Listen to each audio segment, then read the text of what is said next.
stop, send some bars, stop, send some bars, stop, send some bars. 2, 3, 4, 5, 6, 7, 8, 9. 1, 2, 3,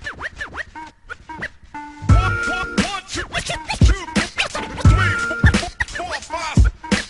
1, 2, 3, 4, 5. 1, 2, 3, 4, 5. 1, 2, 3, 4, 5, 6, 7, 8, 9. This one's dedicated to those in the cage who feel they underpaid and want to get a raise. Let me set the stage and lay out the plays. Simple steps to follow to navigate the maze. First thing you need to know is your value. Can your company just go with or without you?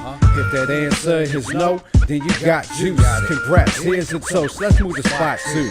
Second thing you need to know is your environment. Is it cool or slippery slopes that you sliding in? It's imperative for this idea you decide to pitch. You got one who you riding with that could provide a lift.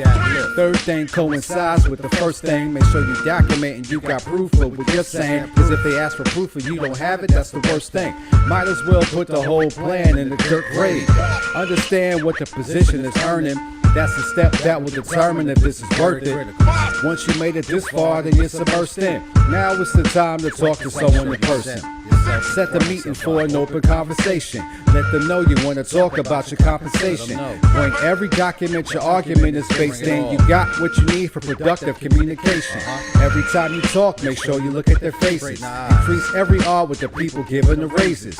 Once the dialogue is complete, make sure you're gracious. Ask to do a follow-up meeting and set the dates then. The last step is control, and you should take it. You put a lot of effort into this. You made a statement. It's time you will never get back, so never waste it. Make sure you're spinning it with those who see it through the same lens. 9 steps, but this last one will make 10. Circle back to know your value. Let's get it baked in. Don't set yourself up for the lose-lose. I want to see you win-win. Confident thoughts for your engine. Yo, welcome to the newest episode of Stocks and Bars.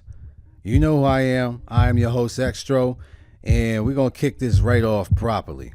The last 2 episodes, we talked about the stock market, how I got involved, and we also talked about how to involve yourself in the stock market, some common pitfalls and all of that.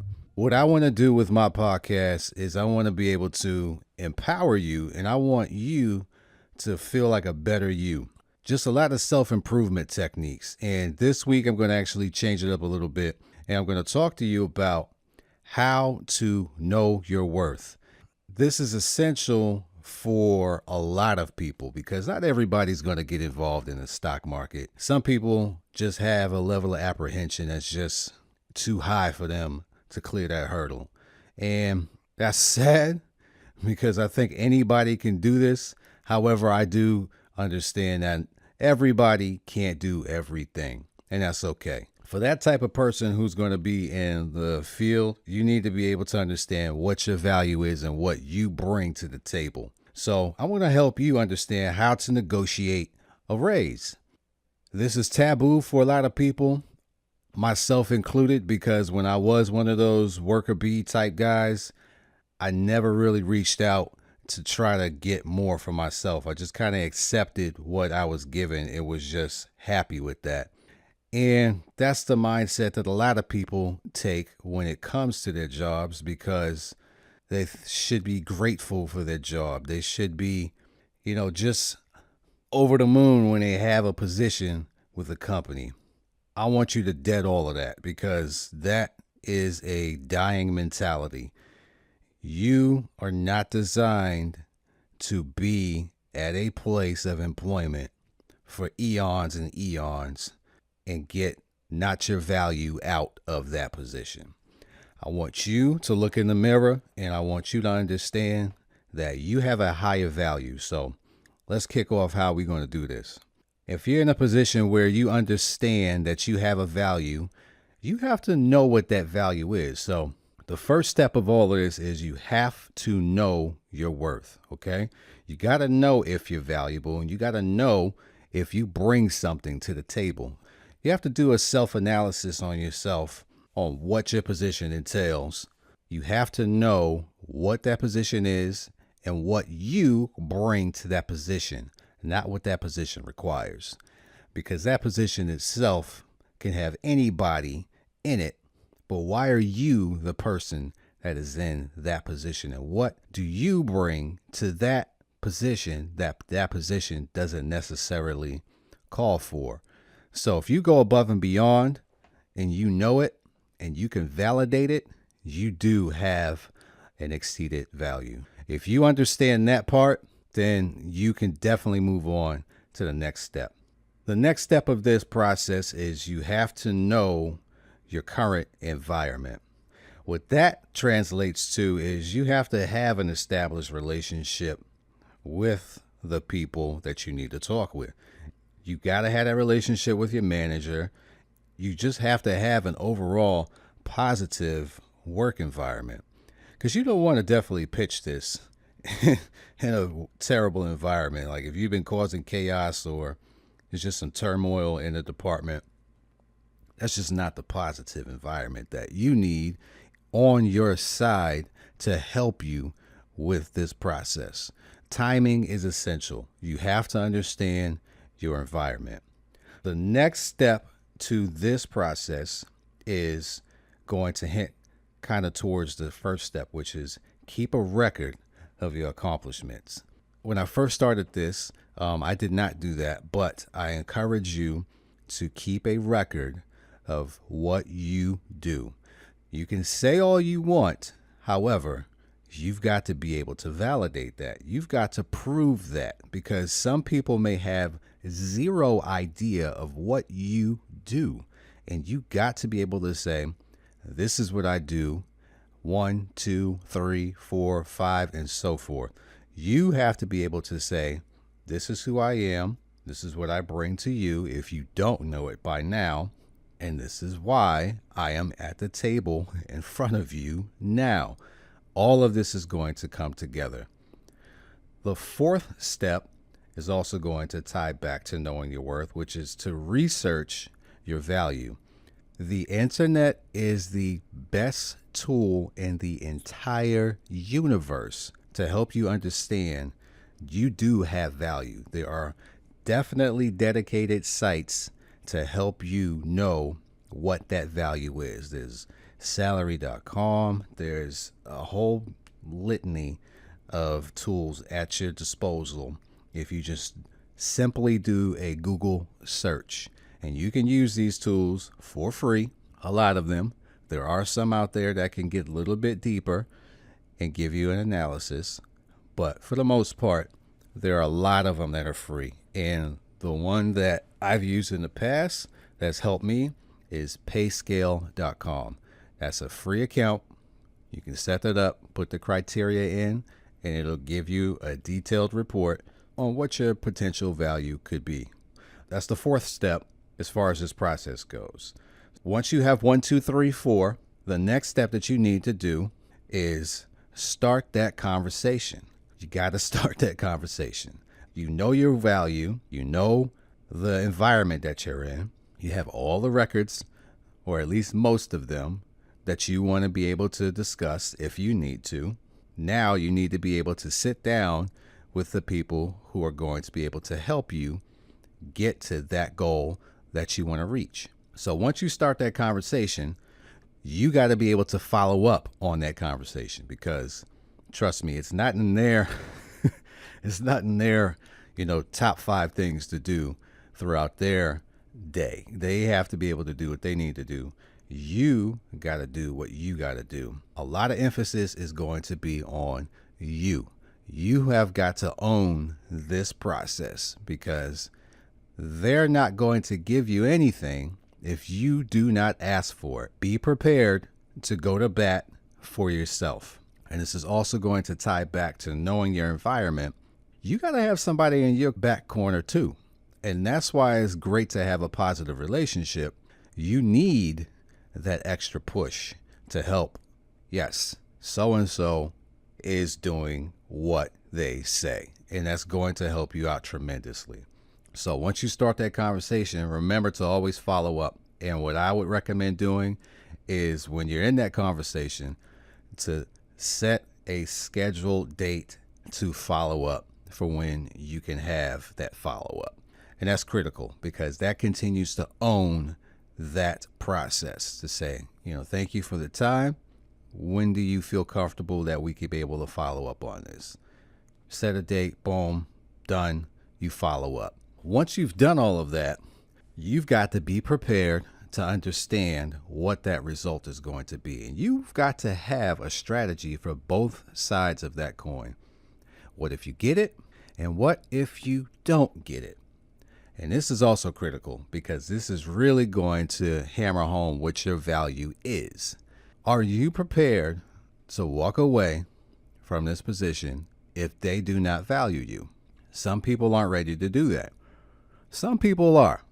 And I'm not saying that it has to be, give me what I want or I leave. You have to have an exit strategy because if you are now in a situation where you understand that your value that you bring to the table is not valuable to them, then what value do you bring? So it's going to reveal something one way or the other where you come to an understanding on what you bring to the table. And I think it's very important to have an exit strategy for if you are told no, how are you going to deal with that? And those are the steps that I can tell you that I've used personally for my negotiations. So I'm going to wrap this up with just showing you my experience in dealing with asking for a raise. In my situation, I started working for a company. And when I started working for that company, I was told that, hey, if you do great, this company will take care of you. Okay. I left things alone based on that premise that if I work hard, that they will take care of me. Year one, I work hard. I got a raise. I didn't blink, ask any questions whatsoever because I went on that principle of if I do well, they'll take care of me. Year two, I do well. I got a raise. It was an okay raise.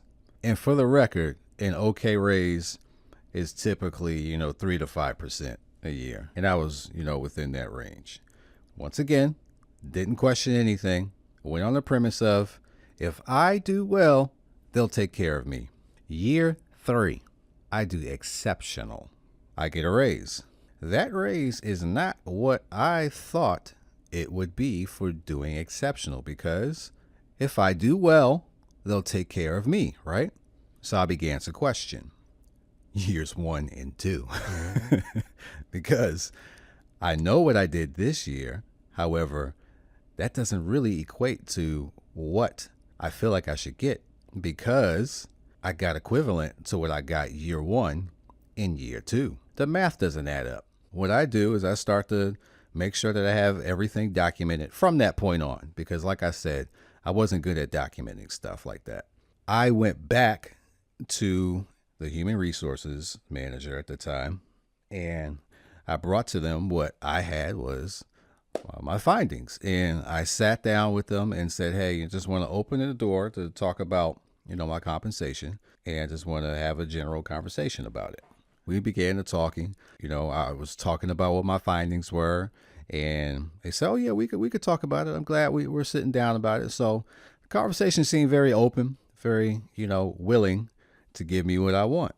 We left that conversation there. I said, okay, we can follow up at, this point. So a week passed and, he meets me in the hallway, decides to tell me that what I had as my value did not match what their research showed was for my value. And at that time, they were going to decline what I brought to the table. And I said, okay, I appreciate it.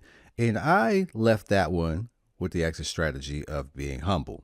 I came back to the table about a year and a half later when they offered me another raise, which this time they actually gave me a bigger bump. Is that coincidence or is it not? They gave me a bigger bump. I looked at that and you know what I did? I actually declined that bigger bump. And you're going to look at me like I'm crazy, right? Because the typical raise is a 3 to 5%. They gave me a 7.9% raise. You're looking at me crazy like, why would you push that back because I knew my value. And this is the importance of understanding your value. I knew what my value was, and I knew that I was being offered something lower than what that was. I know what my value is. I know what I can get, and I'm going to ask for it. I declined it, and I said I would like to continue to discuss what my compensation level is. And they agreed to open the door to that.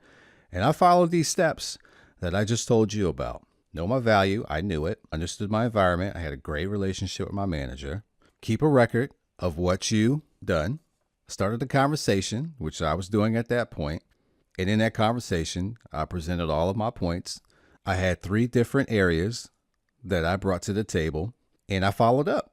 And that process took me probably a good 2.5 months. From those negotiations, I was able to get my raise from 7.9 to a 14% raise because I knew my value. I said the average worker makes this, and I asked him, do you agree that I am above average? And he said, yes. And I said, well, if we agree on this, then this is what I feel like the average worker makes. I should make this much more. And that was my argument. They agreed, and I got my raise. And this is the power of knowing what your value is. I want everybody to walk away from this conversation understanding you are worth more than you think. You've got to be able to bring something to the table. If you don't bring anything to the table, this conversation isn't for you. And I'm not saying that to diss anybody. You got to bring something to the table. It's always going to be push and pull, because if you can't validate it, it's not going to go anywhere. Last thing that I want to do is I want to bring something to the table now where I bring to you a stock. Invest that money smart and make it last. I've been in the stock market for quite some time. This is established. And this year I'm actually trying to expand my horizons. I feel like I've mastered what I'm able to do with the options market. And what I want to do now is try to branch out a little bit and start doing, some different aspects as far as investing goes. The stock that I have is called LQDA. Ticker LQDA. I'm not going to sit here and tell you I know all the ins and outs about this stock or this company, because I don't, because I'm a chart guy. That's established as well. To me, the chart looks pretty good. I see a technical pattern on there for a potential double bottom. As far as the company goes, LQDA is in the pharmaceutical business. To me, and somebody could correct me if I'm wrong, they look like they are reinventing how to take your medication. So we're in the phases right now where, you go to the drugstore and, you get a bottle of whatever. This looks like to be a completely different way of giving you medication. And it's interesting, because as future evolves, there are a lot of different applications for things. And I don't think that I've ever thought of taking medication a different way. And this seems to be a play on doing that. So check it out. Obviously, you can do your Google search, LQDA, and you can get all the information you need to see if that's something that could be interesting to you. Let's go ahead and sign off on that. I want everybody to know your value. Know your value. Know your value. Do not be scared to understand what your value is, because you might be shocked on what it could be. So on that note, we're going to sign off, and we catch you next month. All right. Peace. Stop.